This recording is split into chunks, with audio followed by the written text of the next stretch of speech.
ইস, তাতে আমরা কি করব? শোন, আমি চাচ্ছি না আপনাদের সঙ্গে আমি কোনো রকম খারাপ ব্যবহার করি।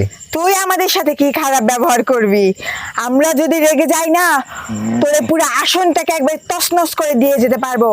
কারণ কি জানিস, আমি আমি মহারানী, পুরা রাজ্যে 3000 প্রজাদেরকে চালিয়েছি, 150 বছর ধরে ধন সম্পত্তি রক্ষা করে আসছি। আমার ক্ষমতা সম্পর্কে তোর ধারণা নাই। আমি চাইলে তোর এই মানব জাতি এখানে যত বসবাসকারী আছে সবাইকে ধ্বংস করে দিতে পারি, কিন্তু আমি করি না। কারণ আমি সহজে মানুষের ক্ষতি করি না। তারপরেও তোরা সাধারণ মানুষ বারবার আমার ধন সম্পত্তির দিকে লোভ করিস, বারবার আমার রাজ্যের দিকে যাস, কিসের জন্য?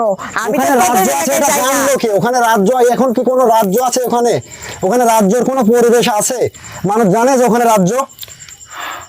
তুই তো জানিস, তুই জানিস। আর এটা কেন জানবে না? এটা সবারই জানা উচিত যে এখানে